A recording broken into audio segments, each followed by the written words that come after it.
सध्या सगळीकडे चर्चेत असलेला छावा मूवी तुम्ही बघितलात का किंवा बघण्याचा प्लॅन करताय का? तुम्हाला सगळ्यांनाच माहितीये की छत्रपती संभाजी महाराजांवर आधारित असलेल्या या मूवीमध्ये आपल्याला त्यांनी केलेल्या लढाया आणि सगळ्यात महत्त्वाचं म्हणजे स्वराज्य वाचवण्यासाठी ज्या प्रकारचे छळ त्यांनी सहन केले आणि त्यातून त्यांचा मृत्यू झाला इथपर्यंतचा सगळा इतिहास या मूवीमध्ये दाखवलाय। पण तुम्हाला हे माहितीये का की छत्रपती संभाजी महाराज जेव्हा अटकेत गेले तेव्हा कोण स्वराज्य चालवत होतं किंवा त्यानंतर स्वराज्यात असे काय निर्णय घेतले गेले त्यामुळे स्वराज्य टिकवायला मदत झाली, हे सगळं आपण या व्हिडिओत जाणून घेणार आहोत। कारण हा व्हिडिओ आहे महाराणी येसूबाईंसाठी, त्यांच्या निर्णय क्षमतेसाठी आणि त्यांनी टिकवलेल्या स्वराज्यासाठी। तर चला सुरुवात करूया।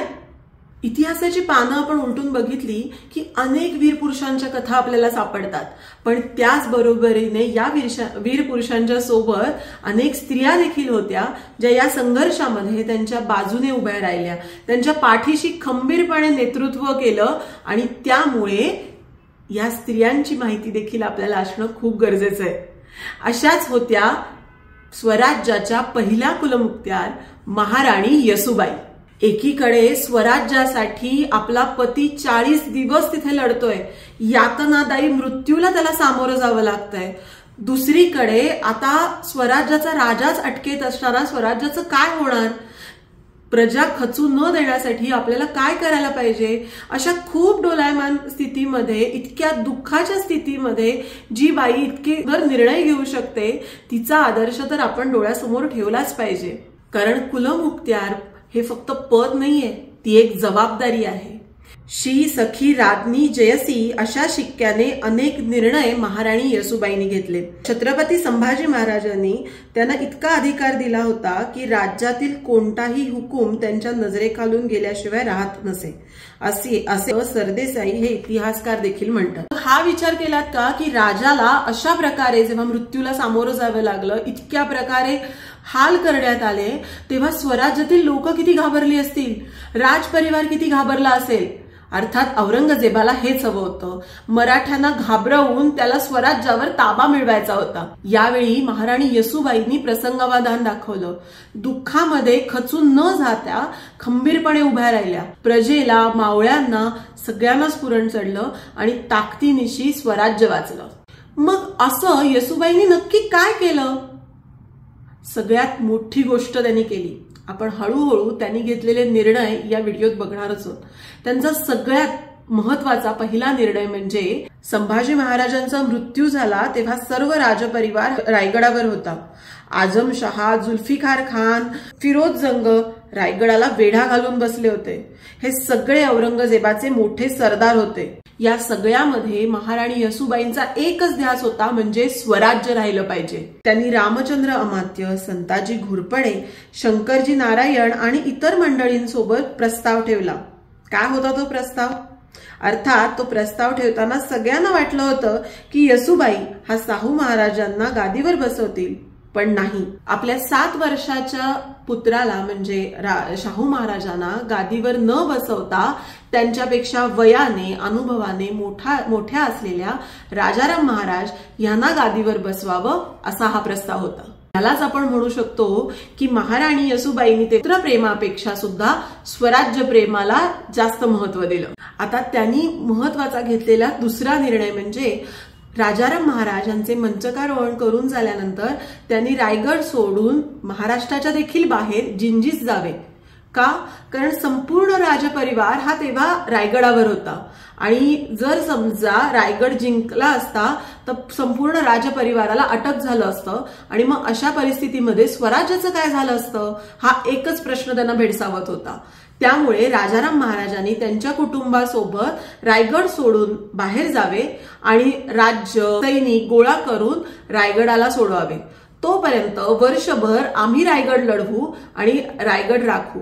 त्यातूनच काही वाईट झालं म्हणजे रायगड सर झाला तर आम्ही तुरुंगात जाऊ, पण स्वराज्य वाचेल आणि स्वराज्य वाचलं तर स्वराज्यातले मावळे हे आम्हाला नक्की सोडवून येतील, हा त्यांचा विश्वास देखील होता।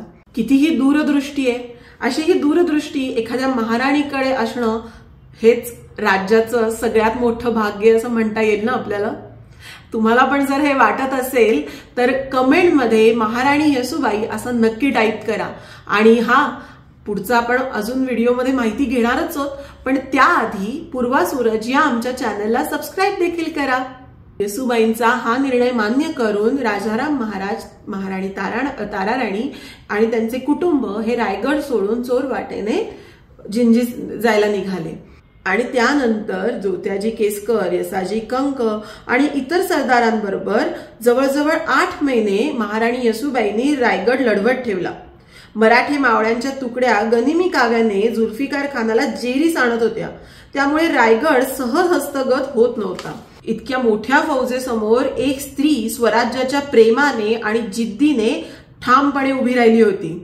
पण त्यानंतर रायगडचा तह होऊन रायगड हा मुघलांच्या ताब्यात गेला. रायगडचा तह झाला म्हणजे का झाला याची सुद्धा 2 कारणं सांगितली जातात. त्यातलं सगळ्यात पहिलं कारण हे होतं की महाराणी येसूबाईंना कळलं होतं की त्यातले काही सरदार हे मोगलांना फितूर झाले होते. रायगडचा नकाशा, तिथल्या चोरवाटा हे सगळं मुघलांपर्यंत हे सरदार पोचवत होते. दुसरं कारण की एक चुकीची बातमी महाराणी येसूबाईंना कळली की छत्रपती राजाराम महाराजांना अटक झाली. आता छत्रपती राजाराम महाराजांना अटक झाल्यानंतर त्यांचं देखील संभाजी महाराजांसारखंच होणार ही काळजी येसूबाईंना वाटायला लागली आणि म्हणून त्यांनी रायगडचा तह केला. यामुळे रायगड हा मोगलांच्या ताब्यात देण्यात आला आणि त्या बदल्यात सगळ्यांची सुरक्षितता आणि स्त्रियांचा मान ठेवण्यात यावा ही वचनं घेण्यात आली. जुल्फिकार खानाकडून तर अगदी कुराणावर हात ठेवून शपथ घेण्यात आली आणि त्याचबरोबर औरंगजेबाची मुलगी झीनत उन सिना हिच्याकडून देखील अशीच वचनं घेण्यात आली. आणि मग शेवटी 3 नोव्हेंबर 1690 रोजी महाराणी येसूबाई आणि युवराज शाहू महाराज यांना मुघलांकडून अटक करण्यात आलं. पुढे त्यांना अटक झाल्यानंतर जवळजवळ 18 वर्षानंतर शाहू महाराजांची सुटका करण्यात आली. अर्थात ही सुटका सुद्धा काही फार चांगल्या हेतूने केलेली नव्हती. औरंगजेबाचा मृत्यू झाला होता आणि औरंगजेबाचे सर्व राज्य हे त्याचा मुलगा आझमशहा याला मिळाले होते. आझमशहाचा असा प्लॅन होता की शाहू महाराजांना आपण परत स्वराज्यात सोडू, मग स्वराज्यात त्यांच्या तरी भांडणं घडवून आणू आणि मग स्वराज्य आपल्याला मिळेल. अर्थात थोडे वाद झाले.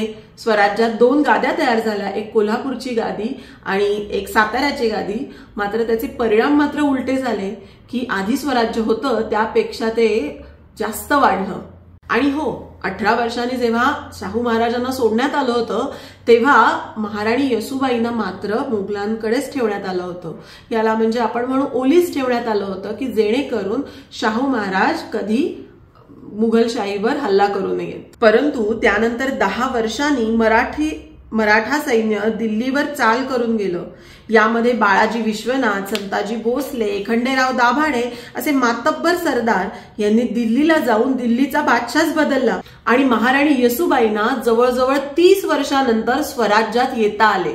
काय आनंद झाला असेल त्यांना जेव्हा त्यांनी वाचवलेलं हे स्वराज्य इतक्या मोठ्या प्रमाणात वाढलंय हे बघून. त्यांनी केलेला त्याग, त्यांनी भोगलेली कैद हे सगळं फळास आलं असंच त्यांना वाटलं असेल. जे स्वराज्य बनण्यासाठी छत्रपती शिवाजी महाराजांनी आयुष्यभर मेहनत केली, असं स्वराज्य टिकण्यासाठी छत्रपती संभाजी महाराजांनी अगणित वार सहन केले, खूप अत्याचार सहन करून मृत्यूला कवटाळ. हेच स्वराज्य जेव्हा विचतंय की काय असं वाटलं तेव्हा महाराणी येसूबाईंनी त्यांच्या त्यागाने आणि त्यांच्या निर्णय क्षमतेने जिवंत ठेवलं. मग आजच्या काळामध्ये महाराणी येसूबाईंचा संघर्ष आपल्याला काय सांगतो? संघर्षाला सामोरे जाण्याची तयारी पाहिजे, मग परिस्थिती काहीही असो. आणि परिस्थिती कितीही प्रतिकूल असेल तरी आपलं ध्येय विसरून जाता कामा नये. आणि म्हणूनच महाराणी येसूबाई या शौर्य, संयम आणि निष्ठेचं प्रतीक आहेत असं मला वाटतं. तुम्हाला काय वाटतं हे कमेंटमध्ये मला नक्की सांगा. तुम्हाला जर आम्ही दिलेली ही माहिती आवडली असेल तर पूर्वा सूरज या चॅनलला सबस्क्राईब करायला तर विसरू नकाच. पण त्याचबरोबर जर स्वराज्याबद्दल तुम्हाला अभिमान असेल, महाराणी येसूबाईंबद्दल जर तुम्हाला अभिमान असेल तर लगेच या व्हिडिओला लाईक आणि शेअर करायला देखील विसरू नका. अशाच वेगवेगळ्या माहिती तुमच्यापर्यंत आणण्यासाठी भरपूर अभ्यास करत राहू, त्यासाठी फिरत राहू आणि वेगवेगळ्या गोष्टी शोधत राहू. तोपर्यंत बाय बाय.